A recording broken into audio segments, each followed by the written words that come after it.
All right, welcome into the BFR Podcast presented by Sports Mockery. My name is Dave. You can follow me on all socials at Dave_BFR. I am joined by my good friend, co-host Ficky. Follow him on all socials at It's Ficky Baby. Today, February 5th, we have a good episode. David Kaplan, ESPN 1000, host of the recap on YouTube, is going to be hopping on here in just a few moments. Excited about this one. Good friend. Excited to finally get him on the pod. Before we hop into that, Ficky, man, how you doing? Man, I've been doing good.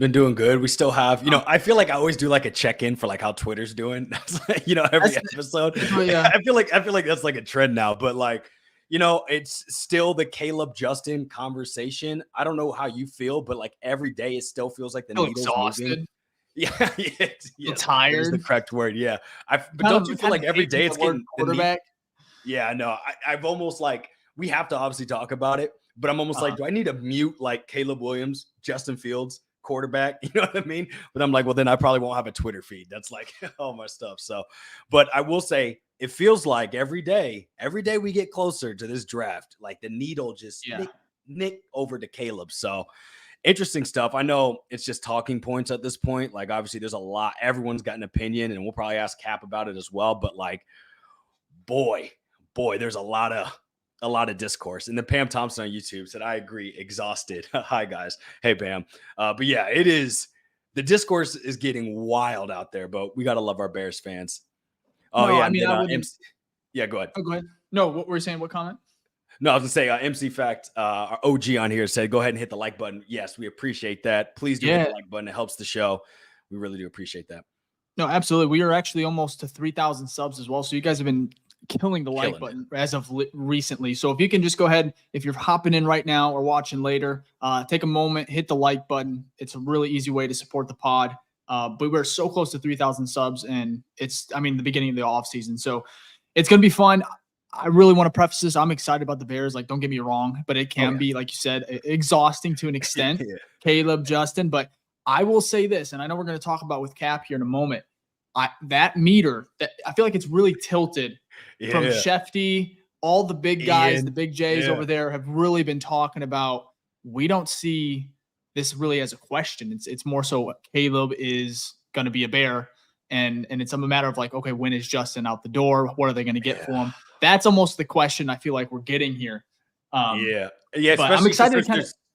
Yeah, I was going to say, you're absolutely right. Because there's three big things that kind of happened this week. Senior Bowl ended, and all the reports from the beat writers who were there, because literally almost every Chicago Bears staff was there. Poles, Eberflus, the new hires, right? They were all at the Senior Bowl. The talk of the town was that, hey, I think most people kind of agreed that we're going with Caleb. And then you had Ian Rappaport for no reason back it up as well, and Schefter, like you said. So, but we'll get to that. No, absolutely. And before we get to that, Fick, I'm going to go ahead and bring in David Kaplan over here, get him on the pod. What's up, you doing, Cap? Gentlemen, how we doing? How we doing, Cap? How are you doing? Tipping already, huh? Must be exhausting Bears week. Huh? Hey, man, when you leave for work at like 4:45 in the morning. Yeah. I don't blame you at all. I just worked out. My wife's working out now. She said, I'll work out and I'll wait for you for dinner so I could be with you guys. Oh, that's awesome. We appreciate you. Cap, we appreciate it. Before we hop into it, if you don't know David Kaplan, Cap, he is the host of Cap and J Hood, ESPN 1000, long-term Chicago legend. Also has a great YouTube channel, The Recap. Very easy to find. I watch it. Ficky watches it. You should too. But Cap, man, before we hop into, obviously Bears, Justin, Caleb, what we're going to talk about, how are you doing? How's the offseason treating you? Are you excited about the Super Bowl? Yeah, I'm fired up for it. Look, there is no offseason. I'm going to actually bring my mic a little closer so you guys can hear me better. There is no real offseason for somebody like me because we talk everything in terms of whether it's Cubs, White Sox, the Bulls are a train wreck. We don't get too much into the Blackhawks, although I'm a hockey fan. And then obviously the Bears, us being the home of the Bears, is number one. It is 24/7, 365 because somebody tweets something, somebody of substance, somebody that has some credibility like you guys. Somebody tweets something and bam, there's our show the next day because it goes viral. That's just the way the business is now. Yeah. It is unique how social's kind of taken over just the news cycle in general. It's definitely different from when, even I was a kid, just because I got everything from ESPN News, Sports Center, and now it's like anybody, like you said, Cap. But Ficky, what were you saying? No, I was gonna say hats off to you, because sometimes we'll be trying to catch just Bear stuff and it's like, oh my, it's just like you're just like refresh. Oh, that's this, that. But doing all the sports, hats off. It's got to be exhausting a little bit. You know what? It's just it's what my life is. My wife understands who I am. My kids understand. My kids are all older now, but it's what I do. I'll get off with you guys. I'll eat dinner with my wife. She's got work to do. She's on the leadership team of Lou Malnati's, and I'll be on the couch watching Kansas and Kansas State or the Clippers game. And then this thing is with me 24/7. Yeah. I don't understand people in our business who turn their phone off. I don't get it. I've gotten the call in the middle of the night that Harry Carey died, Ron Santo died, and I have to get up and go to work and react to that stuff. And I've had people who've worked with me that go, oh, man, when I go home, I turn my phone off. I said, you're in the wrong business then, man. You are. Because whether it's a trade, what if you found out tonight at midnight, Ryan Poles just traded Justin Fields or traded the number 1 pick? Bam! It's emergency podcast time. You got to go. So It's like being a doctor. You're on call when this stuff goes down.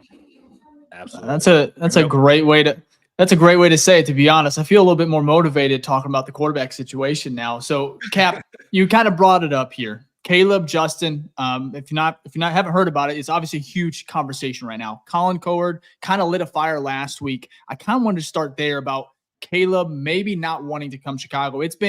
Today was debunked for the most part. Did you ever believe that for a second, though, in regards to just that report? And then how would you think his dad may be playing a role? I know he's kind of a little bit more talkative, a little bit more vocal, but what do you think about that entire story?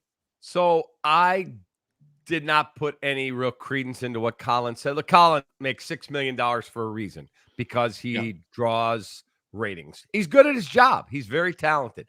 But listening to it and then going back and listening to it again, I went, there's no way that that's something somebody told him. There is no way. First of all, somebody I trust, Albert Breer from Monday Morning Quarterback, who's a good friend of mine, said, if you're going to do that, your agent is the one who calls up Ryan Poles and says, hey, just letting you know, this isn't going to work. We're not going there. It's not getting leaked to Colin Cowherd. It's not getting leaked to you, me, to any of us. That's how it's handled. He has Mark Bartelstein, Tom Condon, Don Yee, Drew Rosen. You pick the big name agent, and that guy is going to run interference for you. So I never believed it. And the bottom line is, Ryan Poles has the ultimate trump card. That is, he owns the number 1 pick. They could call him up and go, we're not coming. And he could say, good luck to you. I'll see you next year when you go back in the draft. That kid is not sitting out and leaving potentially with endorsements, 60, 70 million guaranteed dollars minimum on the table. No chance. Plus, please tell me, like, if you told me the Niners had the 2nd pick from some fluke, okay, you're trying to push your way to San Francisco. I get it.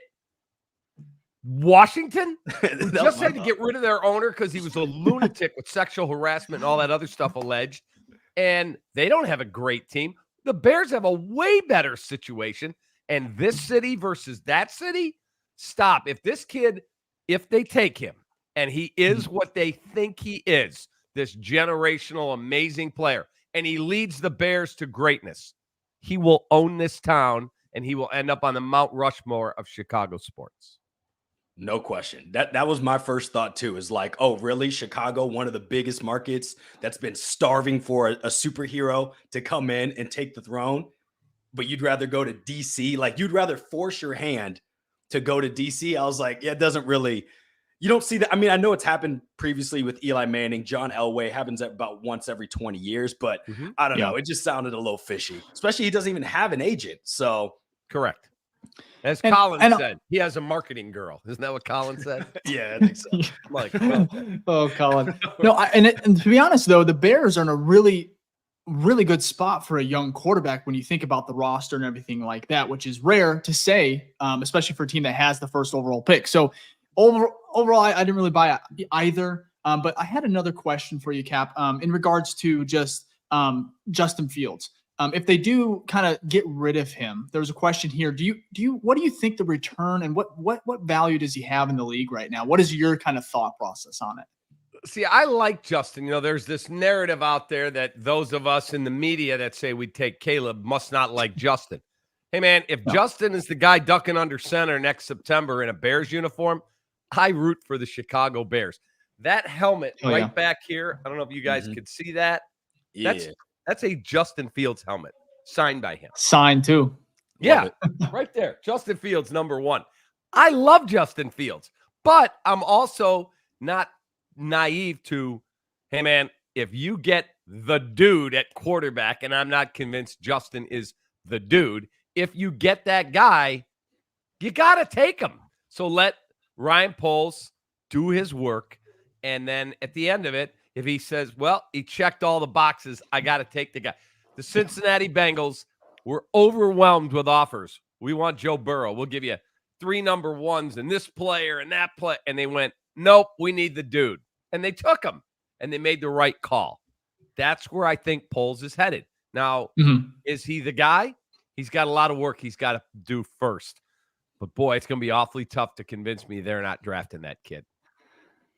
Yeah, and I think that'd be the first time in NFL history that a team, well, first of all, got back-to-back number 1 and then both times skipped picking a quarterback. Like, the value of that number 1 is so, like, what's the chance that you will then fall into even top 5 within the next following years, right, to be bad enough to get that dude?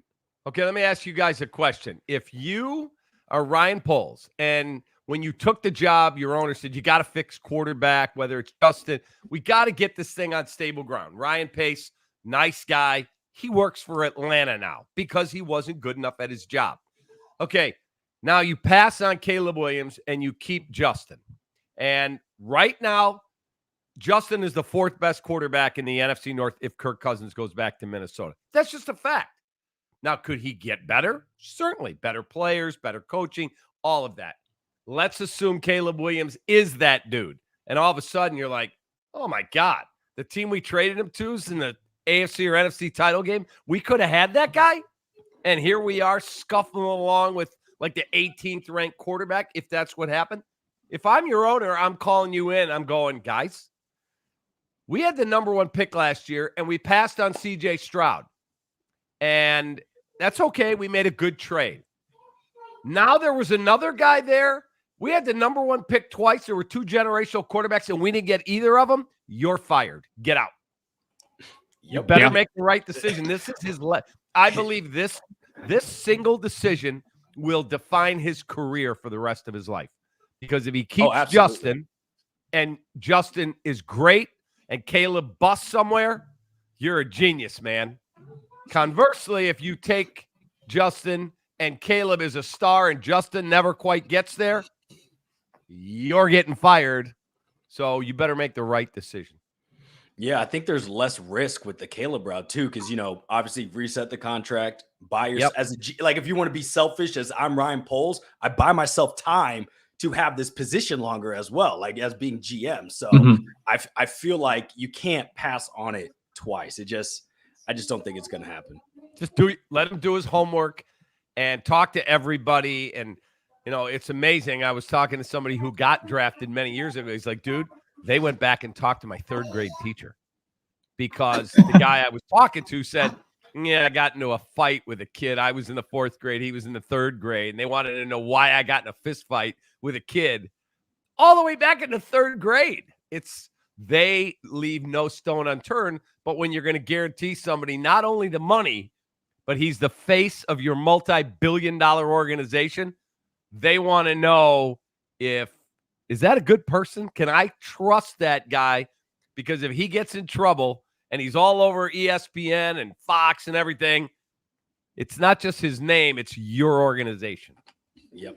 Yeah. And that leads me to a follow-up question here, Cap, because as we know, 2017, we kind of had a situation where we could have took, I don't know if you've heard of this quarterback, Patrick Mahomes. He's playing this week. We could have Sunday.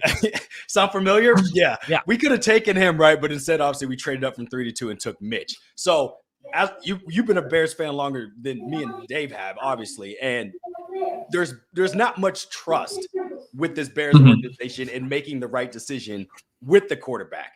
I think that's recently changed. At least that's how Dave and I feel. We kind of trust Ryan Poles. So my question is for you. Do you have trust that Ryan Poles will actually be able to make the right decision, whether that is sticking with Fields, going with Caleb, or even maybe there's a mysterious route, Daniel, something like that? I do, for this reason. When Ryan Pace was here, and again, really good guy, worked hard. He had conviction on a quarterback. I love somebody that has conviction and went, okay, I got to give you 2 3s and a 4. If he was right, nobody gives a flying rip that you gave up two or 3 picks to go up 1, because he was getting calls to trade for his pick. So he's like, they're probably coming to get my guy. Okay, nobody cares. If you're right, Mitch Trubisky is playing like Patrick Mahomes, nobody gives a shit. Sorry if I swore on your show. You're good. Unfiltered, Cap. Nobody cares. But he was wrong. So he works in Atlanta now in a secondary role. They also had a flawed process. First of all, he did not hire John Fox. Well, you're a young rookie GM. We're going to give you this veteran coach. If you think he's good enough to be your GM, let him hire his coach. He wanted to hire Dan Quinn. They had a relationship. That's who he was going to hire. Nope, you got to take John Fox. Okay. Now he doesn't trust John Fox to tell him what he wants to do at quarterback. This is a fact. And so he goes down to the Sun Bowl by himself, and he doesn't want anyone to know what he's doing. And other than maybe his top lieutenant, Fox had no idea. John told me this with a cocktail in his hand at Tom Waddle's Super Bowl party after he got fired. He said, dude, this is the truth. 5 o'clock, the draft's at 7. 5 o'clock, Pace walked in his office and said, I just made a trade. We're taking Mitchell Trubisky at number 2. What? He thought that they were taking Jamal Adams, the safety, at 3. Wow. Who was a really good player. He ended up going 5. He's been a Pro Bowler multiple times. That's who he thought they were taking. And he said if we were taking a quarterback, he wanted Deshaun Watson. And Deshaun Watson was never in play for the Bears. So I'll tell you a quick story about that in a second. So Fox is like, oh, my God. Really? The problem with the whole process is Pace didn't have this support system where there should be your 10 best guys, your head coach, your quarterback coach. They should all be in there. But he was so afraid that somebody would zoom up and grab the pick from San Francisco and steal his guy that he kept it to himself. Flawed because he missed out. Now, Matt Nagy is in Kansas City the first time before he came here. Andy Reid calls him in and says, I want you to do a deep dive on the 3 quarterbacks. And we could say what we want about Matt. Really good guy, not a good head coach. He's really good at recognizing quarterback talent. Patrick Mahomes loves the guy. He said, I want you to do a deep dive on the 3 quarterbacks. So he does. He meets with them. He breaks down every play of their career, the whole deal. And then he brings the 3 reports in. And Trace Armstrong, who's his agent, the former Bear, still has the 3 reports. The reports say Deshaun Watson, skinny wrists, skinny ankles, has already torn his ACL, great leader, winner, has succeeded on the biggest stage against the best competition. I would be very concerned of his injury history. Mitchell Trubisky, great kid, good athlete, loved by his teammates, excellent work ethic, super smart in school, as raw prospect as I've seen, the ultimate project. Patrick Mahomes, generational, give up whatever you have to, do not miss. He was right. And they zoomed up from 27 to 10. And the funny thing is, go back and pull that draft up on your computer and look at the number of teams that did not have a franchise quarterback that passed on him. Cleveland had the first pick and the 5th pick. Their organization was 50-50, taking Trubisky 1. Trubisky at 1 or Myles Garrett. They took Myles Garrett, right call. At 5, they took Denzel Ward, I believe. The corner. Buffalo did not have Josh Allen until the next year. They traded their pick to Kansas City, even though the owner went to Sean McDermott and the GM Brandon Beane and said, hey, we really like that Patrick Mahomes. Nah, we're good. We're going to trade the pick and get a bunch of picks more. That's the flaw with all these people. Trade it and get a bunch of picks. You better not leave Patrick Mahomes on the board. They did. Now, they got lucky. The next year, they got Josh Allen. Carolina didn't have a superstar quarterback. Already, Cam Newton was going this way physically. They ended up taking, I want to say it was like J.C. Horn or one of the corners. They took a corner. And there's like 6 teams in the top 10 that needed a corner. Oh, Cleveland didn't have Baker Mayfield till the next year. They all left Patrick Mahomes on the board. So it was no slam dunk like people want to portray. Yeah. No, you're right. Looking back, it's just so easy to be like, yeah, probably should have taken Patrick Mahomes. You know, that's the easy route there. But Cap, we're going to get you out of here. I know you go enjoy your wife with your dinner or dinner with your wife, but we have Tito on here. Her Peloton class. She's going to hike Mount Kilimanjaro 2 weeks from Friday with our kids. Wow. Yeah. Are you going as well? I am not going. Saturday. No, hell no. This past Saturday, we went and we climbed the 83 floors of the Aon building. Okay. Yeah. Me, and my wife, two of our kids, and my sister-in-law. The 4 of them are going to Africa 2 weeks from Friday. My wife is going to turn 60 in October. She's in amazing shape. She's a beast. And she said, for my 60, I said, what do you want for your 60th birthday? And she said, I want to go climb Mount Kilimanjaro. That's and awesome. So we did the rim to rim of the Grand Canyon together. Hardest thing I've ever done. Super hard. How long did that take? 2 days. Yeah. And it was 120 degrees. It was brutal, but we did it. She went to Peru and did the hike to Machu Picchu with her sisters. Took 4 days. No bathrooms, nothing for 4 days. Now they're doing 8 days in Tanzania. No bathrooms. It's 0 in the tent every night. I'm like, yeah, I'm out. I'm good. That's tough. I get tired walking up the stairs after a gym workout. So that's impressive to say the least. Is that just something? Obviously, she just enjoys this, right, Cap? It's just something. Yeah, she loves the challenge. Yeah. And so they're going 2 weeks from Friday. They'll be gone for 2 weeks, 15 days. So it'll be me and our dogs back here at the house. So I got a few minutes if you want to talk. Yeah, absolutely. We have you want to do the super chat, Vic? Yeah, we have a super chat here from one of our OG fans, Tito. He said, Cap and I have gotten into lots of arguments about Justin Fields and Caleb Williams in the AM when I call in. The more I'm hearing, seems like we're taking Caleb Williams rather than picks. Do you agree with that? If you asked me to go to, Rivers or PointsBet and make a bet, I would bet you were taking Caleb Williams. I would. That does not mean that people think Justin's a bad player. It does not. It just means, wow, get to reset the clock. And Rick Spielman's now consulting for Washington, helped him with their head coach search. Before he took that job, one of my dearest friends is Dave Wannstedt. Dave and Rick are like this for years. They worked together when Rick was in the Bears front office. Dave was the head coach. He's like, you need to call Rick Spielman and get his thoughts on Caleb Williams. So I call him. He said, best quarterback of all the guys that have gone number 1 I've seen other than Andrew Luck. I'd go Luck 1, this kid 1A. I said, Joe Burrow. He goes, I'd take this kid. Trevor Lawrence, I'd take this kid. I said, how about Baker Mayfield? I'd take this kid. Peyton Manning, he said, I'd take this kid at the same stage of their career. I said, you take him over Peyton Manning? He said, absolutely. He said, just put the tape on and watch this kid. He goes, now you got to put a support system around him. And you got to develop him. But he said, there's no way I would leave that kid on the board. No chance.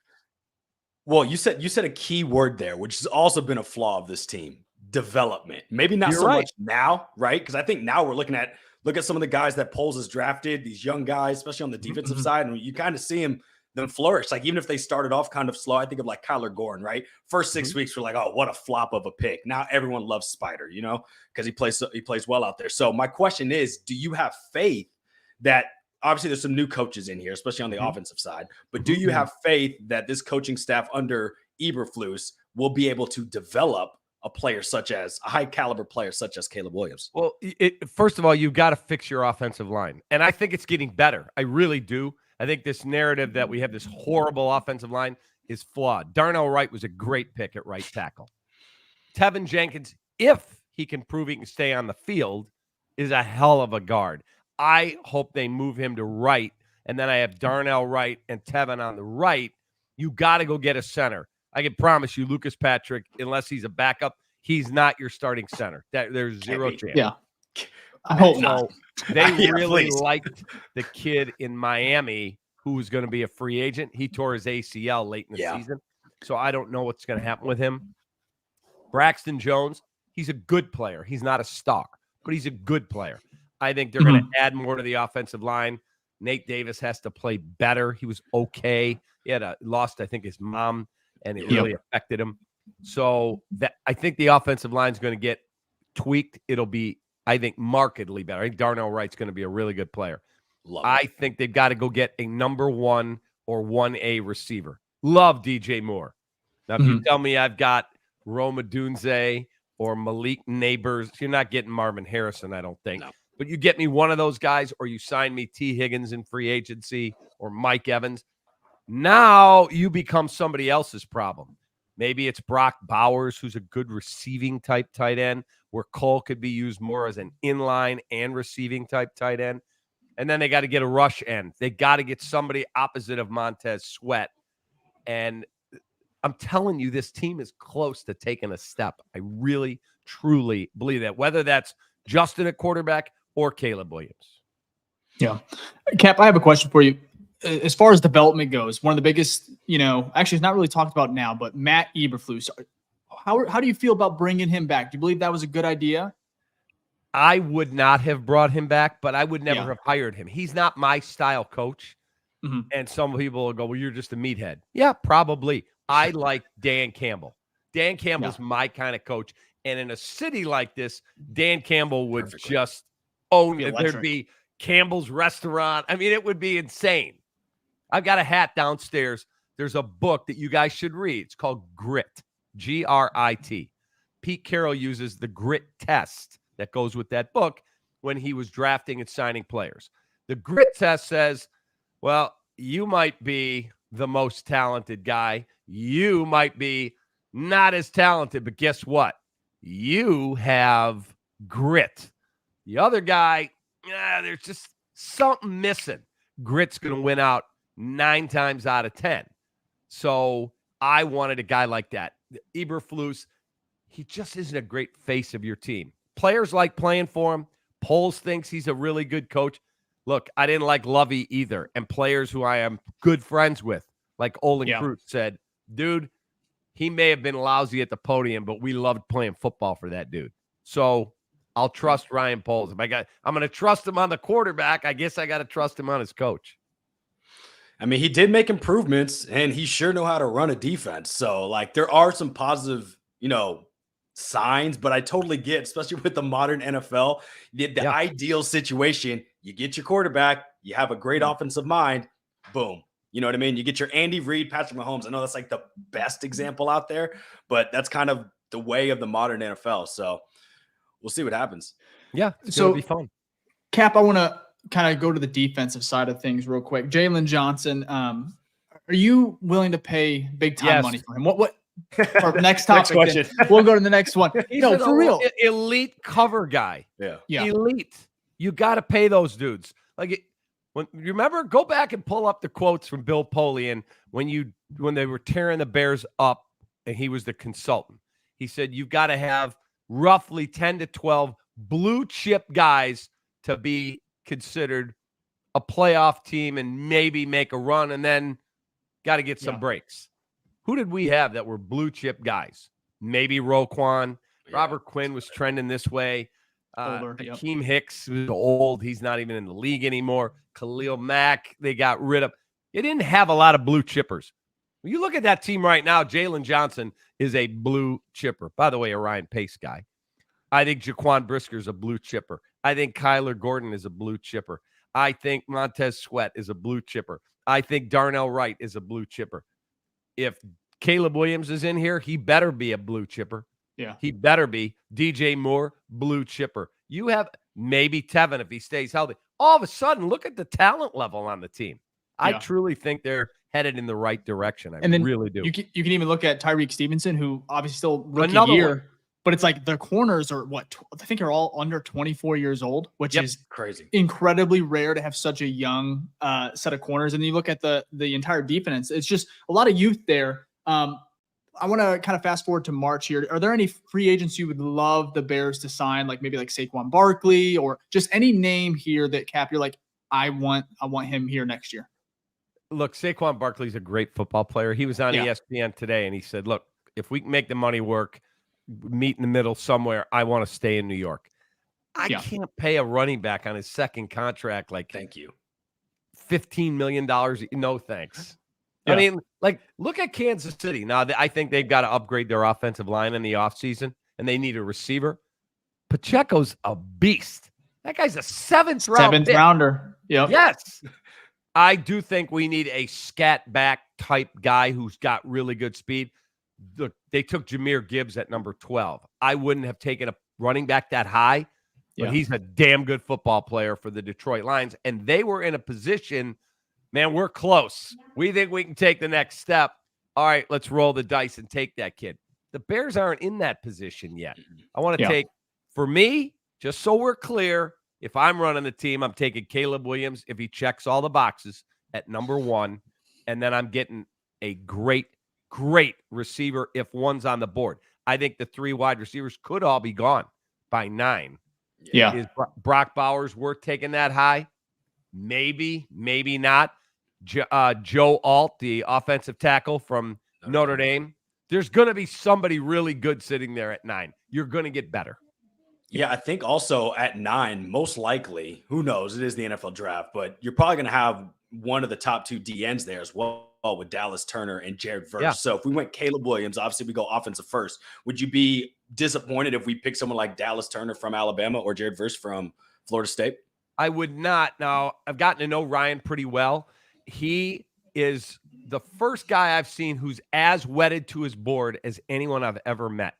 I got to go to lunch with him last summer. I said, take me through your first draft, because you remember people are like, well, you didn't take an offensive lineman. You didn't take George Pickens. You took 2 defensive backs. He said, my friend, we spend hundreds of thousands of dollars flying around the country, interviewing everybody. And then when we lock in our board about 3 or 4 days before the draft, he said, why would I spend all that time and money and go, okay, we're on the clock.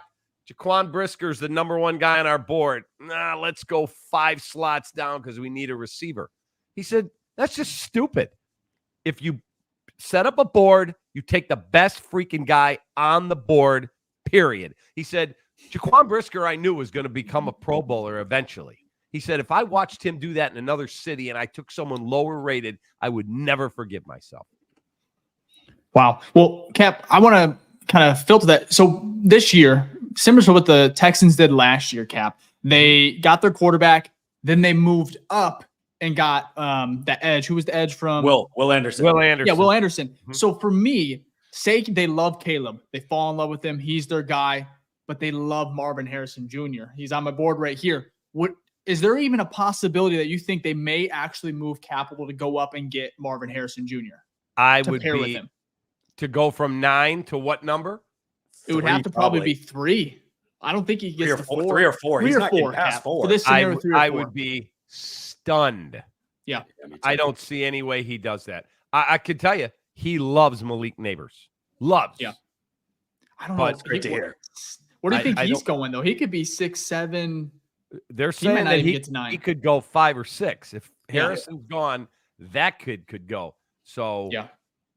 I'd be shocked. Now, if you told me there's a guy sitting at 8 that he really, really loves and he doesn't have to give up the world to go up 1 spot, maybe, but I don't think so. I think he is going to take 2 really good football players, or Caleb Williams, and then at 9 go, well, I could trade down to 13 if there's a quarterback there. Somebody may say, hang on, I want Bo Nix. Hang on, I want Penix. Hang on, I want McCarthy. J.J. McCarthy, now I can tell you, because one of my college roommates, a fraternity brother, works in the league. He loves J.J. McCarthy. Loves. He's like, dude, he may not be the number 1 pick, but he said whoever gets him is getting a hell of a player. It's just going to take time to develop. He's like 21 years of age. Yeah, so he's the youngest of the group. Right. Like so, 2 years.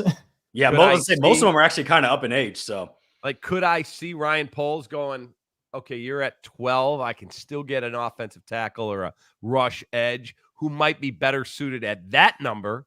Yeah. And you're going to give me whatever it is to move up. What did we get last year? Second. We went from 9 to 10 and got an extra 4th round pick. People are like, what's a 4th rounder? Well, Amon-Ra St. Brown was a 4th rounder. You can find good football players anywhere. Yeah, and I think that's what we learned from Poles is he loves value. So I hope hearing that he sticks to his board and there's not like some emotional like, oh no, we're on the clock, I gotta freak out here, I think is very nice. Because I feel like, do you think this is the movie Draft Day?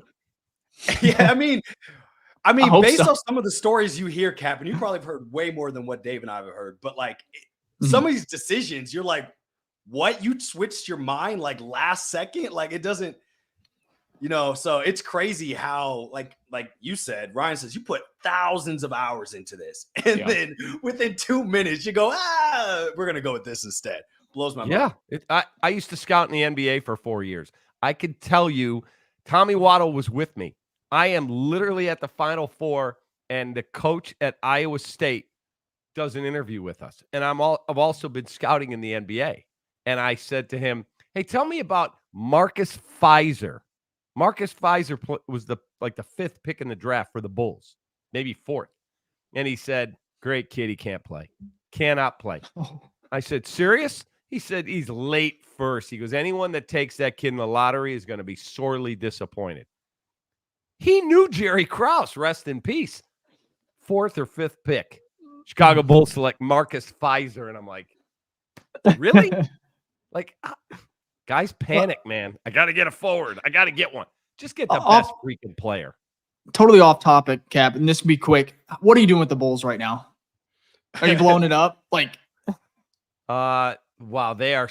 I think, first of all, I've nicknamed them the Settlers because they settle for mediocrity. They don't care. Yeah. Hey, did you sell enough Los Bulls shirts? And are we getting people to spend a fortune on tickets? Yeah. But then guess what? What I don't understand is if you're a billionaire, how do you not want to win? It's crazy. It is. It's crazy. The owner of Golden State, Joe Lacob, if you Google he went on Draymond Green's podcast. We play the cut all the time on the radio where he said, I'm maniacal about one thing, winning championships. I don't care what the rules are. We'll figure it out. Win championships. That's all that matters. Yeah. You're a billionaire. Don't you have any competitive spirit to go, I'm going to kick your ass? I don't get it. Yeah, I think a lot of the newer ones that come in, you start to see that. You know what I mean? You think of like Steve Ballmer. Obviously, Mark Cuban's owned the Mavs for a little bit, but he was like the new guy, up-and-coming guy when he was with the Mavs. You see it. It's like you come in because you want to win championships. And a lot of these old money type, it's not the case. Yeah. So but it was cool to see Lonzo getting some shots up today. I know that's a long shot from him. He's probably not playing until next year, hopefully. But Cap, we'll get you out of here. We have one last question. Ficky, you want to ask it? Yeah, of course. We asked all our guests this question. Yep. Yeah. Favorite Bear all time? Oh, that's okay. Does it have to be someone, just the player? Because I've got 3 or 4 guys that are among my closest friends of my life. Tommy Waddle was my radio partner for 10 years. Olin Kreutz lives right down the street. We are super tight. But if you're asking me player, it's not even a question. It's Walter Payton. First of all, he was an awesome person. Rest in peace. And that guy, you guys are too young every Sunday to go, that's our guy? The greatest. His highlight reels, because that's obviously, like you said, me and Dave didn't get to see him live, but his highlight reels is almost like you'll never see someone. Have you guys ever pulled up the 85 highlight reel of the Bears season? Mm-hmm. Yes, I have. And the playoff. I watch the playoff one all the time too. The NFL Films one that takes you from week 1 all the way through the Super Bowl. Mhm. Like, it's insane. It's literally insane. Awesome. Yeah, we typically we get Walter Payton and Devin Hester's another one that we always, those are the two most common answers, and rightfully Let me so. promise you this. He's getting in on Thursday. He better. That's what I'm excited about that, man. I've been hearing some talk, but he should have been first ballot, right, Cap? Or what do you think? Look, to me, if you're a Hall of Famer, you're a Hall of Famer. I hate this. It doesn't matter. Stuff. Like, if you're a Hall of Fame, okay, then put you in. Yeah, if there happens to be 11 guys that year that get in because they're Hall of Famers, there's 11. And in one year, there's none. But yeah, Devin Hester should be in the Hall of Fame. And I got a really good feeling that Thursday he's getting in. And Steve McMichael as well. Oh, that's awesome. Yeah, it's going to be a good night then. Well, Cap, again, you can check out his YouTube recap. We have the link in the description, actually. But, Cap, thank you so much for taking the time to talk with us, man. Yeah, thanks for asking, man. Keep in touch. Whenever you guys need me, give me a yell. I'm right here. Hey, likewise, Cap. We appreciate your time. You guys have a great night. Thank you. You too. All right.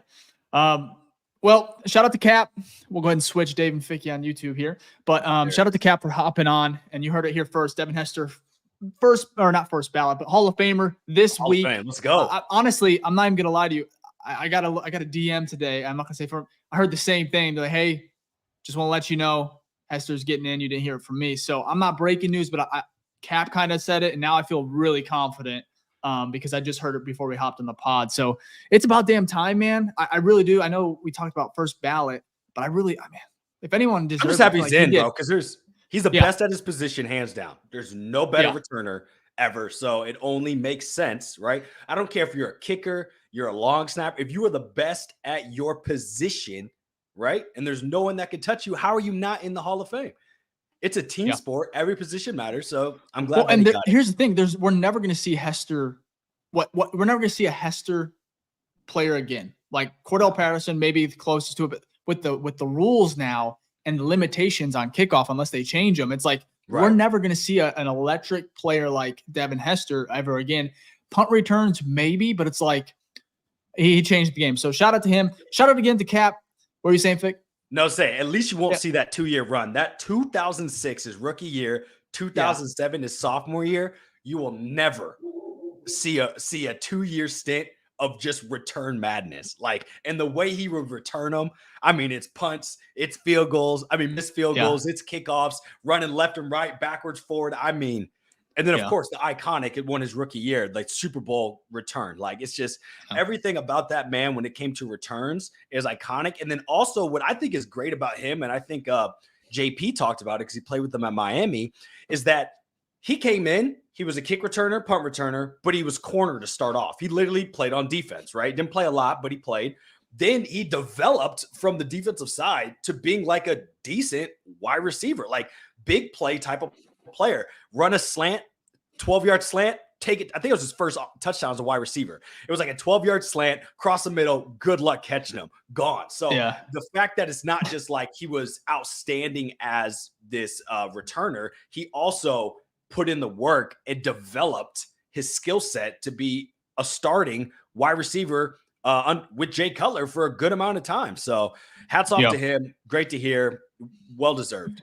Yeah, and I want to bring up that comment real quick. Jack, first of all, shout out to our producer, Jack. He's amazing. But there was a comment here, new subscriber or new listener.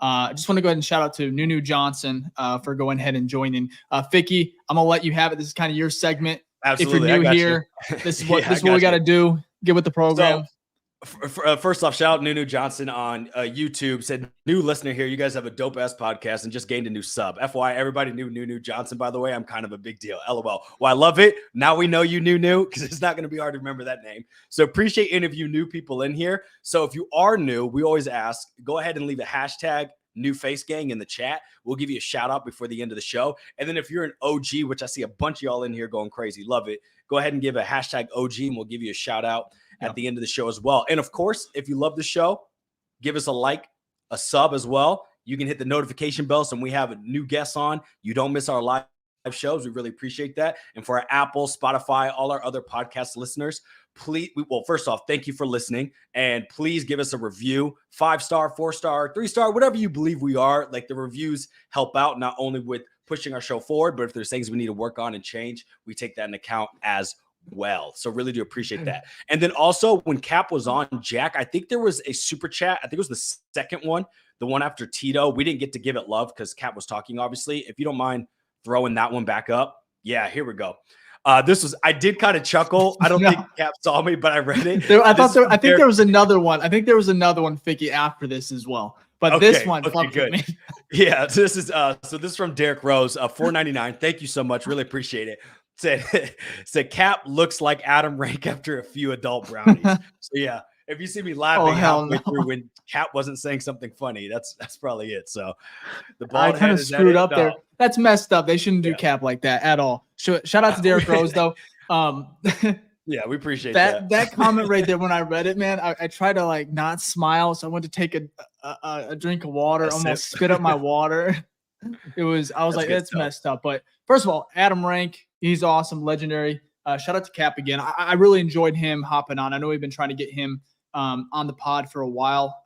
When it's kind of crazy when you're in the middle of football season, everyone is so busy. So speaking of which, the offseason is going to be new. I think we talked about the schedule, but it's going to be once a week, probably Monday or Tuesdays. We're going to have a new guest every single week. A lot of good ones coming. I'm not going to say any names, but shout out to Cap taking time, talk a little Bears, Justin, Caleb Williams, and everything like that. So is this the other super chat? Yeah, I think so. So this is a $5. Thank you, Kurt Norman on YouTube. Appreciate it. He said, I just want a head coach that will get in a ref's ass after a QB gets murdered. Flus just stands there, never lobbied for a flag in his life. You know what? That is fair. But I will say, I think there was late in the season, I think we saw him finally kind of go crazy. Yeah. Now, it's not as crazy as some of these other coaches. I get it. But you know what? But you know what? Like Cap said, you know who used to never do it either? Lovie Smith. And I think most people would say, hey, he won games. So I agree with you. You do kind of want that. It reminds you of like when the old lineman wouldn't do it for Fields' is like second or third year. You know what I mean? You'd be like, dude, what the heck? Obviously, the line backs him up now. Jermaine and Fetty. Yeah, he was definitely the one. But yeah, you do want to see a little bit but more from passion. An optics standpoint, especially when your team's kind of shit in the bed every week and you have a poor record. Like if you're 10-1 and you don't see Flus jumping up and down the sidelines or getting pissed off, you can probably live with it. But when you're 0-4 to start the season and your quarterback's taking, late shot, late hits, not getting the calls consistently. He didn't get one in the entire year. I would have liked Flus. And I think Cap said it perfectly in regards to like the decision to bring him back. He's not my type of coach. Like I wasn't like jumping up, for joy when they hired him in the first place. And then now when they brought him back, I'm still not completely sold. But like you said, Ficky, he did that defense, that turnaround that he did, kept the team together amidst Allen Williams leaving, all of the chaos. Luke Getsy, kept on calling screen after screen and screwing up the game plan and just all the things that went awry last year. He still he didn't lose the locker room. So I got to give him credit. But for me, together. Yeah, absolutely. Yeah, but you know what? I said this. I was gonna say, let you go to this, but I said this before. Winning cures all. So like, why they didn't care about Lovie and his optics?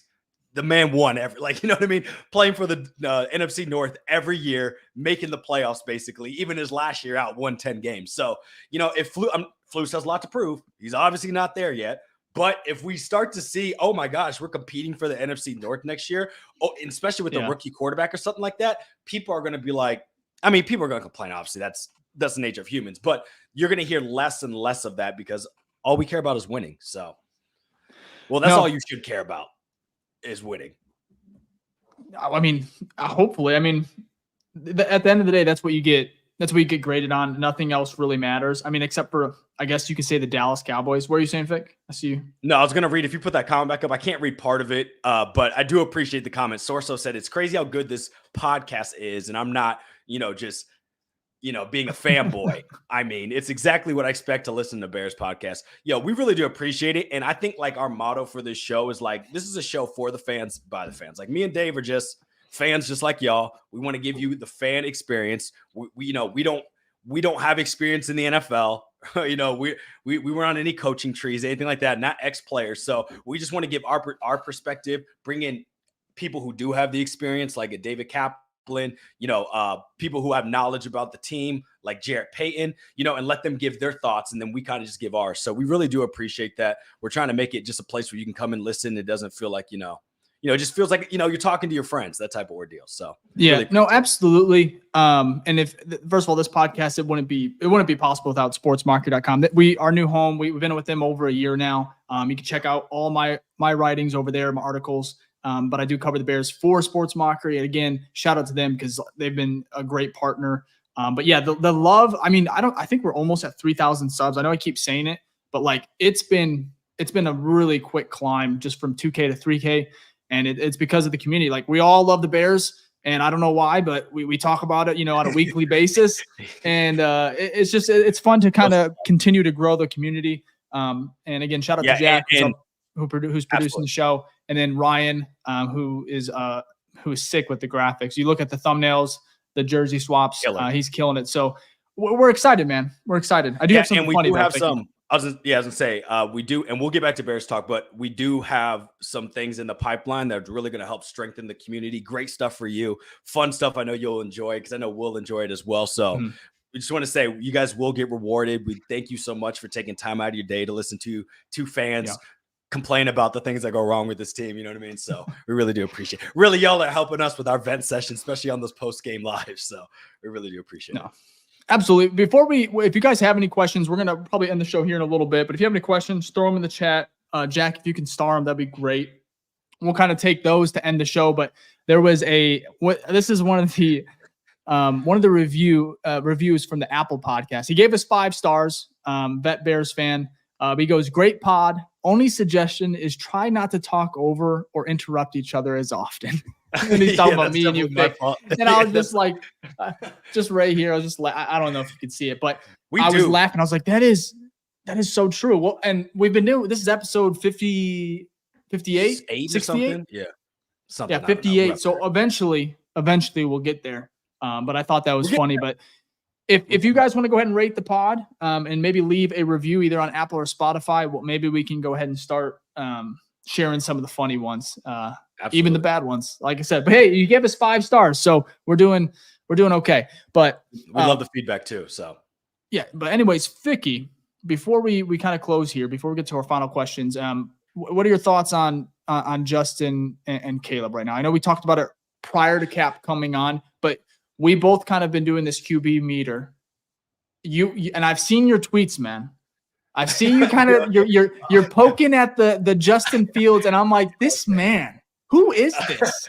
Because I see you poking at everyone. The cultist is what you say. I don't use that word. I almost threw up having to say it, but it's like you believe. Just go ahead and say your piece here. Yeah, let me back myself here for a second, okay? Maybe Colt wasn't the right word, and here's why I've been kind of poking, whatever word you want to use, but it may seem like I'm anti-Justin. I'm not. I love Justin. I've always wanted Justin. I wanted Justin from the start. I was so ecstatic when we traded up to get him, all right? Been pro-Justin since day one. But the internet has become so toxic. Bears Twitter has been so much player instead of team. I want what's best for the team. I can still support Justin elsewhere, right? But it's almost like people are like, we talk about like politics, bro. It's like you're either left or right. And I'm like, no, I want what's best for the country, whatever route that may be. It's obviously not as apples to apples, because politics is way too polarizing. But the point is that I was like, look, it seems like we're going the Caleb route. Not my decision. This is just what I'm going off. What the reports are feeding me, just like what it's feeding you guys.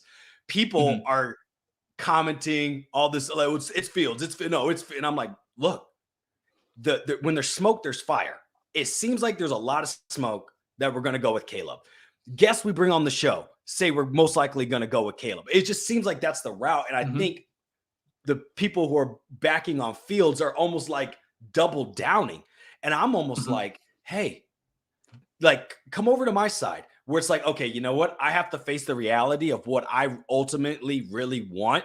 Probably isn't going to happen. So let me handle the blow, right, a little bit easier and take a breath and be like, okay, I guess this is the route we're going. And then you'll be all right. That's what I'm saying.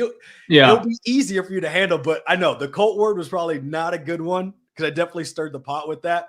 But I left it up there and said, hey, look, lessons learned. No. And I can always tweet myself later and say, look how dumb I was. So I love that as well. So I love it, James. I don't know, Fick, you've been Caleb thirsty lately. well, I mean, look, I do. It's like the stuff I'm seeing, right? The reports, and then what experience people are showing me with their tape and things like that. I'm now starting to get a little bit more excited because before I wasn't. I was like, no, it's probably like I feel very confident that we're probably going to stick with Fields. But now that I've realized, hey, the tides might be turning, I'm almost selling myself more on that train. So when it does happen, I'm already on board, you know? So yeah, I might be like intentionally feeding myself, but it's just to get myself ready for what's about to come. I'd rather be in that side and be ready for it than like be so on the Fields and the next, I'm disappointed, right? So.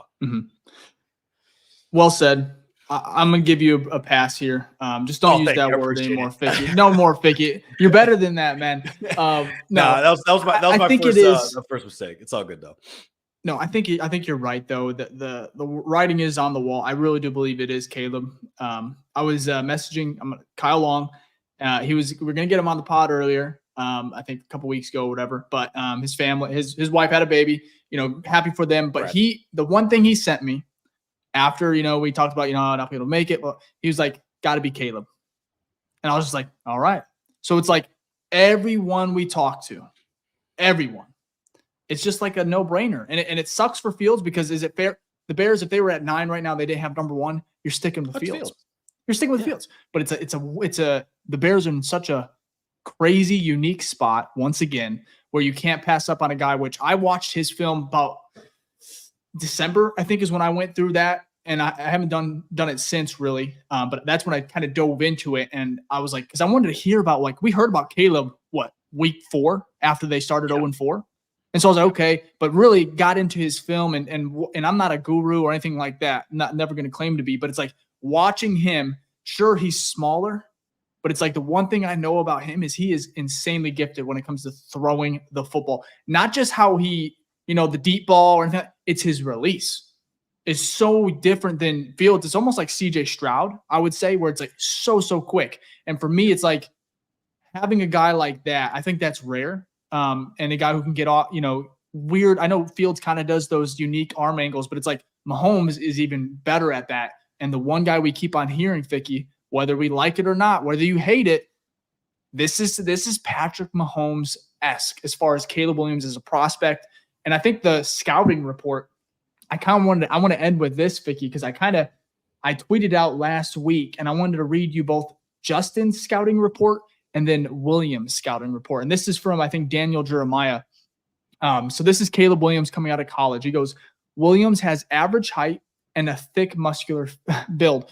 Speaking of which, I'm excited to see the combine and where he is height-wise, because I think that will really play a part for me. If he's 6 foot, if he's 5'11", oh shit. 6'1", even better. I don't think it matters. You're probably right. When it comes to throwing, because I mean, even Fields, who is 6'3", he gets balls batted down consistently. Or he throws at the helmets. But to continue the scouting report, he goes, he is a natural thrower and delivers the ball with accuracy and velocity from a variety of platforms and arm angles. He can power the ball into tight windows while stationary or on the move. He can also finesse the ball when needed. He has lightning quick hands in the RPO game, which is very, very good for the Bears and their offense. He's a dynamic runner, which I don't think a lot of people understand. Like, if you've seen highlights, maybe you do, and he makes defenders look silly in space. He can run by you, through you, or make you miss. He did fall into some bad habits at USC during the 2023 season. He hunts big plays and always looks to exhaust plays with his legs instead of taking checkdowns. That sounds familiar. Also, he can get too loose with the ball when creating, swinging it wildly, which leads to fumbles. That's familiar. His creativity makes him special, but he will need to play more on schedule at the next level. Overall, Williams has areas in which he needs to improve, but he has a franchise-altering upside. So, I want to bring it now to Justin Fields, 2021. Same draft scout. He says Fields has good size excellent arm strength and remarkable athleticism for the quarterback position. He has produced monster numbers, both passing and rushing in the Buckeye spread system. He's at his best when he throws on time and in rhythm. The ball jumps out of his hand and he can deliver it accurately at all three levels. When the defense takes that initial target away, he's had issues quickly aborting that opportunity, which has made him late on throws and also resulted in sacks. This shit is like on the money. It's crazy. This is 3 years ago. Crazy. He has shown flashes of quickly getting deeper in progressions, which he's done at the pro level as well. He said, see 2021 Sugar Bowl versus Clemson, but that part of his game is still a work in progress. He's dynamic as a runner. His first step is explosive, and he pulls away from defenders with ease. He's also incredibly tough, as evidenced by his performance after getting drilled in the semifinal game against the Tigers. Overall, I think Fields has a chance to be special, but it's going to take some time for him to speed up his clock in the passing game. So first of all, shout out to Daniel Jeremiah. What the this man can see the future or something. Yeah, no, he's a good. I mean, that's why he's credible, right? He's good at his job. Spot on. Yeah, that's here's literally the thing that's on. sad. Here's the thing that's sad, because I really believe if Justin would have went somewhere else that maybe could have developed him and worked on those issues they talked about, he would be farther ahead, man. But instead, he's going into wherever he goes next year, he's going to have a new OC, and that's not fair to him. Obviously, the greats overcome it, but not everyone can be great. But that's the thing about this sport. On their own. It's a team sport. There's so many things that have to be right? Like for Patrick Mahomes to be Patrick Mahomes, he gets paired with the greatest offensive mind of all time on a team that already had weapons, that already had a Hall of Fame, Travis Kelce, Tyreek.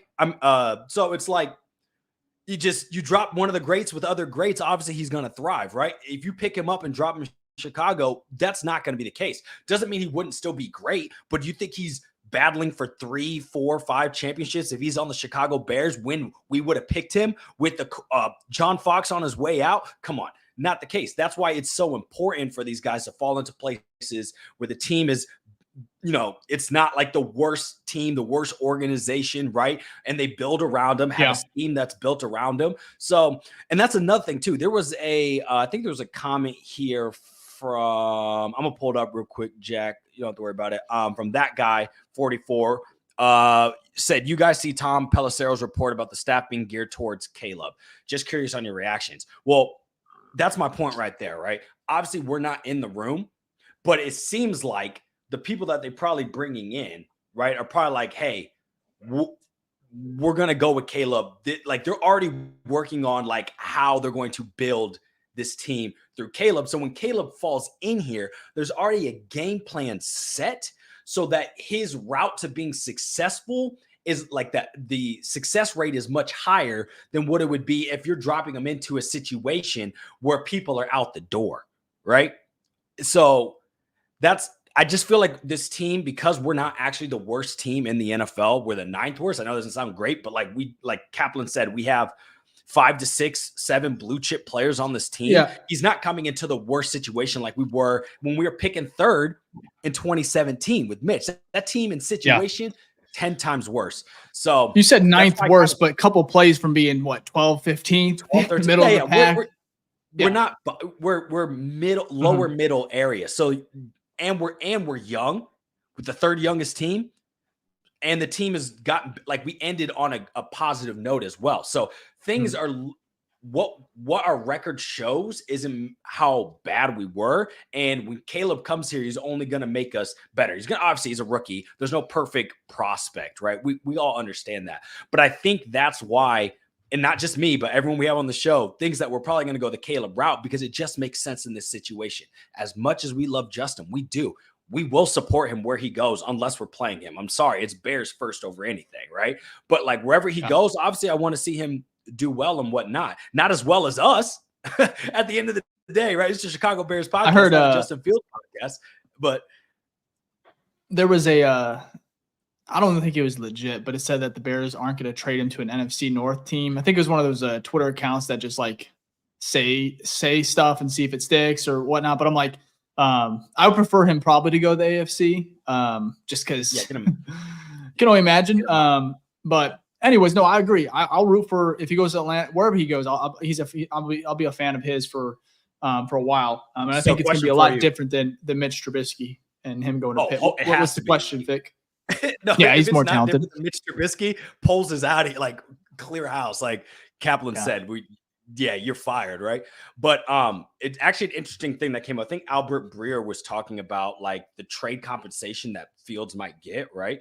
And he's saying, because you brought up the Falcons, that's like a pipe dream for us. We're like, it makes sense to the Falcons. Pipe dreams, obviously that first rounder, that top 8 pick. I don't think that's happening, but he's saying that it's more likely that the trade comes from a team that is in the mid section, like the mid teens, because they don't have the capital to move up high enough to get, one of the top 3-4 guys, right? So you think about like 11 for the Panthers. Look at the haul they had to give up just to go to 1, right? 10 spots. So you're thinking, right? You said a middle team? A middle team in the draft? Yeah. So think about like 12 Pittsburgh, to like 12 to 19-ish. Yeah, in that area, right? Or it could Pittsburgh's be even later, at 20. like, right. Now, that may not mean it's a first that they give up, right? They probably won't do that, but you're thinking about a team is in a situation where they're like, we don't have the capital to move up to top 6, right? And maybe they aren't in love with the second-tier quarterbacks. Maybe they're like, we don't want to risk it on Penix, right? He's had injury history. He's a little bit older. JJ McCarthy doesn't really do much for us, right? So they don't fall in love with that, but they're good enough because they're in the midsection, right? It's not like they're the worst team in the NFL, and what they're missing is just that quarterback. Do you actually have, I know I'm putting you on the spot, but do you have the draft order, or could you pull that up? Because I actually want to see. That's what I was looking at. Speculate. Yeah, I figured. Yep. I want to speculate to see who those could possibly be, but I think you named one right there. Pittsburgh. You don't think Mike Tomlin would take Justin Fields? Like one of the greatest coaches in the NFL, you don't think he could get them in a good situation? Yeah, so draft order, of course, is the top 10, Chicago, Washington, New England, Arizona, Chargers, Giants, Tennessee, Atlanta, and then Chicago again. And then the 10th is the Jets. So then you have Minnesota, Denver, Las Vegas, New Orleans, Indianapolis, Seattle, Jacksonville, Cincinnati, Rams, Pittsburgh, Miami, Philadelphia. So for me, one of the hot, I say Pitt would be an interesting one because they're kind of in that no man's land where like, to move up, to get into the top, it's not feasible. However, you give me number 20. Give me number 20 for Fields. If we're getting rid of him, give me number 20. Absolutely. Well, think about it, right? Who was at 20 when we went up to get Fields? Look what we had to give up to go from 20 to 11. You know what I mean? So there's no way they could go from 20. Cost you a future first, a second, and a third. Right, exactly. So that's a good one. I think that's probably the latest we'll go, though, because everything after that is playoff teams, and their quarterbacks are pretty much set. I mean, so what about the Raiders? I don't think the Raiders would trade a first rounder. No, they wouldn't, because look who their offensive coordinator is, bro. And the thing is, realistically, we're with Getsy again. Oh, yeah, I forgot he signed there. Yeah, Getsy's the OC. There's no way. So, that's how bad that is. I just want to forget. No, but look at this. I think there's a decent amount of teams here, right? You got Pittsburgh. You got New Orleans. Denver might move on, right? Because they're probably going to move on from Russ after this year. I think that's been announced. What's Minnesota doing with Kirk, right? They could bring him back. I could see that, but maybe ain't no way they're trading Justin to Minnesota. I hope God no. Yeah, you're right. Him and Justin Jefferson. That would and be crazy. Who else? Who's their second? He's a dog too. He was on my fantasy team. I should know this. Who's their second wide receiver too? Jordan Addison. God, can you imagine Fields with that? Yeah, it'd be nice. He definitely could. I don't think I want to. Justin Jefferson the ball. No, I totally forgot that was the NFC North. I'm not gonna lie. Yeah, that's not happening. So if we look at like from 12 down, you've got 3 teams there, right? Possibly, maybe Seattle. I forgot about Seattle. Yeah, Pittsburgh, Seattle, New Orleans, and the Broncos. There's 4 teams right there. So that's most likely gonna be the best trade scenario, or like not the best, but I think the most likely trade scenarios where Fields would go. I don't think he'd go to 8 to the Falcons. Now, if the Falcons do, that would be great because that second round pick would be pretty high. So it's still possible. You never know. It's the NFL draft, but we got about 4 or 5 teams. I mean, it's a lot of teams need quarterback. So the good thing is that we're in a great position because we have a a good starting quarterback, right? Like we have a decent enough starting quarterback, so he's going to have some good value and he's going to have a lot of buyers. It's not a situation. I want at least the 2nd round pick. Otherwise, I'm pissed. No, Albert Breer said it's going to be most likely. Uh-huh. Oh, sorry. I think looking at like day 2, day 3 is probably the combo that we'll get. So don't get day 2 is obviously a combo second of those. Yeah, and then the day 3 could be anything from that's 3rd round up. So you might be looking at. I'll take a 2nd and 3rd, 2nd and 4th. 2nd and 4th, yeah, I wouldn't be mad about that. Okay, give me a 1st, obviously, but that's a pipe dream. But yeah, that'd be nice. We'll see what happens. Okay, let's. I think we have a couple OGs to get through, a couple new face games as well, and then we'll go ahead and I think we have one question, right, Jack, and then we'll go ahead and close the show. Again, shout out to Cap hopping on. Check out his YouTube. Yeah, thank you. The link is in the description. It's real easy. It's the recap. So easy. I mean, that's great branding right there. I mean, it's brilliant. Perfect. So it's brilliant. Smart man. Okay, so we have Alex Hamilton in here from YouTube. #OG. Appreciate that, Alex. Then we got Reggie Matt in here with the #OG. Also appreciate that. And then we got Jerome on YouTube. I think it's Muniz. Let me know if I mispronounced that. #OG. Thank you for watching the show. And then Nunu back in here again. No problem, guys. Anytime. 100 #new face. So I don't know if we have any more, Jack, but if not, we'll move to the questions. Some final questions that we have. Okay, so this is Sobek. Let me know if I mispronounced that, and let me know if what descent that is, because I'm actually not sure. But that's Serbian. That just sounds Serbian. I'll go with your gut on that. Let's know if we're right on that one. Probably Facebook, wrong, but appreciate it. It's all right. It's a better guess than mine. So, how disappointed would you be if the Bears trade back and take Neighbors or MHJ? I think this team has too many holes, and we don't have a 2nd round pick. Oh man, we got Marvin Harrison Jr. Fucking pissed. I mean, yeah, I know. I hate that. What are you doing? But you know what? This is bad. I'm so on the Caleb train now, right? Just because I feel it's going to happen. That now I'm just glad you admit it. You can't trade. That's good. Well, of course. I'm not going to argue it. I'm getting ready for what's about to happen. It's like, the flood's coming. I'm not going to get in my boat. You know what I mean? Like if a storm's coming, I get in the house. You know what I mean? Like I'm not going to be chilling in the rain. Right. So I know those were probably butchered analogies, but you get my point. There's something coming that maybe wasn't the way I wanted to go. So I might as well prepare myself. But if we trade back for MHJ, I mean, if you're going to trade back for someone, that's the guy to do it. Malik, I don't know if he's going 5 or 6. I don't know if you trade back that much. But again, if the haul's crazy, right? If the haul is just like a record-breaking haul, maybe you do it. Like if the haul is too good to be true, maybe you do it. But I want to bring up this that Cap said. It doesn't matter what the haul is if you miss out on the dude.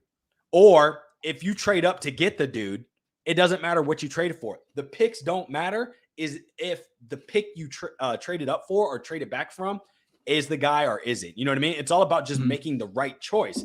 And so I feel like because of the situation Poles was in, right, from an organizational standpoint, like Cap said, you decide not to go the CJ route last year, which I think we're all on board with. I don't think anyone in the Bears fans can't fault them for that. Makes sense. No. That makes sense, right? You're in the situation again, and you go tell the McCaskies, hey, look, Kevin Warren, hey, look, I know we had an opportunity, but I liked MHJ a lot, so I'm just going to trade. I don't think that happens. I just don't. So I'm not going to be upset. We said we trust Poles, so we have to trust no matter what route he goes. I'm going to cheer for Fields. I'll cheer for Caleb. I'll cheer for whoever it is. I don't know if I need to change it there. My little chalkboard up there. You can see it says keep Fields, draft Marvin Harrison Jr. I've had that up there since the end of the season. I'm going to stick with it. I would like them to go this route. I feel like Hall 2.0 would be insane. However, I totally understand. And I definitely believe that Caleb Williams will be a Bear next season. It's really bittersweet to keep and kind of just say, but just not even coming from you, Ficky, but just from everyone else that is talking about it. After the Senior Bowl, everything that's come out, all the top guys, top journalists, they really seem that way. But for me, no one truly knows because they have admitted it. Even Ian Rappaport, hey, I haven't heard. Poles hasn't said anything. It's a tight ship. We have no idea truly what he's going to do. So for me, I'm going to sit back and I'm going to hold faith. I'm not going to jump ship like Yeah, no, it's fine. Look, I'm just saying. Hey, look, I'm just saying. I'm tired of being disappointed as a fan. So I'm like, man, this is more for me. So when it happens, if Caleb Williams is a Bear, do you know how sick that is to have a quarterback, a prospect like that coming to get Justin Fields, who we can all agree was an insanely highly touted prospect. Absolutely. From loved him when we got him. Middle school, high school to what he did in college. Insanely a great resume, great caliber, talent, awesome. Absolutely. We all know that. Then we go from this is like our Brett Favre to Jordan Love almost, or Aaron Rodgers. It's like, okay, now we go to Caleb Williams, who's even better than most people or most experts say is better, obviously, than Justin. But you heard about Cap, better than Luck, or no, 1B to Andrew Luck, better than Lawrence, who was 1A to Justin Fields in the same draft class. So it's like that is something to really be excited about. And I'm not gonna be pissed off or gloomy. Oh, it didn't go the direction I wanted them to go. But if it works out, great. The same excitement that both me and you had, because obviously we were going crazy in the Twitter group, right? And I think actually, fun fact, I know this probably doesn't matter to our listeners, but prior to the draft, right? I'd say like a couple weeks before, I changed the name of the chat to "We Got Justin Fields" or something like that. So I feel like I brought him in myself. I think that I had something to do with that. No, but my point is, there it is, the mute. You almost made it. You almost made it. So close. So close. Oh, I'm so pissed. No, you're good. You're good. But the excitement that we had that when Fields came in, we were literally like, this is the best Bears quarterback before he even took a snap to step foot. Like, we were all ecstatic about that. We're going to have that plus more if it's Caleb. And if it's not, I'm still going to go back to like, yo, Fields is my guy. Let's rock with it. Let's roll. Hopefully you keep improving because you already do a lot with your legs. And we talked about this. Fields improved last year. Every year he's improved. The issue is unfortunate that we have the number one pick with what they label it, not me, a generational prospect right there. So he didn't improve at the rate enough that it instilled confidence with the GM if they go that route. So again, we've talked about it. You've said all the time, it's a win-win situation. We'll be happy either way. But I'm just kind of like, if Ian Rappaport and Adam Schefter are like, hey, look, it seems like they're going this way, it'd be foolish for me to not at least our QB meter to not be like, it's probably Caleb Williams, Fair enough. And I don't think that mute counts because you were still talking. I was just going to interrupt you. So that one I think is off the board. You're right. That's scratch it. But no, you're right. That's one for today. Still going for the 1.5. It was set at 1.5 for mutes. I still think good. You took the under. So I think we have one more question, Jack. We do. Jack, you're so quick. We really appreciate that. This is James Too Much Sauce Reynolds the Great. What a wonderful name, by the way, on YouTube. Said, what's a deal you would take to move down with Washington? That is a great question. There's some reports, again, just reports, that if Washington were to do that, it would be a haul. I saw something out there from like a credible, I can't remember what source, but it was like a credible one, said like multiple firsts for moving one spot. Because obviously, if you want to talk about this NFL script, right, there's no better script than a DC kid with his quarterback coach in Washington trading up one spot to get their guy to play in the city he's from. It's like LeBron to Cleveland. Obviously, LeBron's all-time great, but you get what I'm saying, though. Like, that's a perfect story, and the NFL would love that. The question is, though, is Poles convicted enough that like what I think Cap said, turn off your phone, or how the Bengals were with Joe Burrow. Turned off their phone. You're not taking calls. This is our guy. We don't care what you offer. We're going with Joe Burrow. Or is Poles more on the fence and like, yeah, we'll see what we got. If it's an offer too good to refuse, I'm going to go with it. So yeah, in my case, it needs to be an offer too good to answer your question. It has to be an offer too good to refuse. Go ahead, Dave. Yeah, I mean, too good. It depends on how you view Caleb and how you view Justin or how you view the other quarterbacks, Jaden Daniels, Drake May. But for me, I brought up the PFF mock draft simulator, which it's not perfect, but so for me right here, you give up, you move up. Washington, is moving up, taking one. We're getting number 2. if you add a 2020 first, it has a 77% chance of accepting. And then if you go like with a second, that goes to 11. So I think the most you can get here is probably like maybe next year's first and a third round next year, or you can maybe go like a late pick, like 102 from Washington and a future first. I think PFF Brad Spielberger, he said it like you said, Fick, maybe getting that first. For me, I think it's just unique because it's just one spot. It's like, no, you got to factor in. It's unique. You got to factor in each draft. This is Caleb Williams. There's a reason he's highly coveted. And then now Washington, whether they like it or not, have given up the leverage because Kliff, everyone knows he likes Caleb. These guys. Now it's like, okay, Poles knows. Okay, you guys want him. Okay, it's not going to be. Yesterday's price is not today. Facts. And it's just going to keep going up. So for me, it's like, I know it sounds crazy to get a future first and maybe like a third, fourth, just to move up one spot. But it's like you're moving up. You're not moving from 10 to 11 or 10 to 9 or, even 5 to 6 or 6 to 5. It's 2 to 1. And you're getting first of all, you own the draft then. It goes through Washington and you're able to get your guy. So for me, the circumstances around it are different than if you were moving from another pick. So, and now the Bears have the leverage, man. Simple as that. I agree. It's not like moving up from 3 to 2 for Mitch Trubisky, right? The prospect is very important. So give me a future first. I'm not moving off that pick without. More.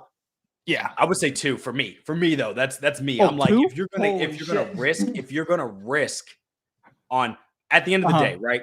Whether Caleb Williams turns out to be great or not, like the Caleb Williams route is probably the safest route. So to give up the safest route, you really have to blow me away. You have, and you know what? Maybe that's why I'm not a GM, but that's what I would do. Like I said, the Bears are taking Caleb Williams. It's probably a done deal. So don't even have to talk about that. So. Yeah. Yep. There you go. I got you on board finally. So final shout out to Tito though. Here. Yeah, absolutely. Final super chat here. Tito gave us another one. Appreciate it. $2. Said we should do a fan-led mock draft one night. That's a great idea. And we've already been discussing about we are going to do it. Yeah. And maybe so to give you a future or look into next week. So next Tuesday, 7:00, or actually 6:30 per Robert Schmitz. We're going to have the Bear With Us podcast. We've done it already. It's a crossover pod with him and Nick. And we're going to do just a pretty long episode. I'm sure it's going to be fun. We're going to talk about everything. Robert was at the Senior Bowl. We're going to get a really good insight on that. Overall, it's going to be a great one. I don't know if we have time, but maybe we can run a mock draft, maybe after or with the guys. If not, we'll eventually. There's plenty of time from now until April to go ahead and get a mock draft in with you guys. So plenty of time. We will get that done. We haven't forgotten about our free agency episode. What we're trying to do here is just push it to March. That's when, the fun really begins with free agency, obviously. But we're going to kind of wait a little bit longer to get that episode out. But we'll have our list and we'll talk about what we want the Bears to do, of course. So if you guys enjoyed this episode, I know we're going about an hour and a half here. If you enjoy Cap, give him a follow on Twitter. Of course, check out his YouTube. Check out Ficky at It's Ficky Baby on all socials. The Bears, the BFR podcast is on social as well. You can do the Twitter, TikTok, Instagram. It's been growing crazy. But anything else, Ficky, before we go, man? Run out of words. Man, yeah, I know. Which is so funny because we talk for 90 minutes and then we're like, oh, we're out of words. Like the fans are probably like, finally, right? So, but no, I think it was great to have Cap on. It's always great to have like someone who, get a different perspective. Someone who's like got ears to the building and whatnot. Yeah. And I guess it's just pushing my meter more and more to the Caleb side. So sorry everybody, but I feel like it's just mad. No, we appreciate the love. We are very, very close to 3,000 subs. So if you're listening, Apple, Spotify, hop on YouTube, vice versa, show some love, support the pod, hit the like button, of course. And we'll be back next week with a really fun episode. Like I said, with the Bear With Us guys, Robert Schmitz, Nick Whalen. Great. And we'll see you then. Peace.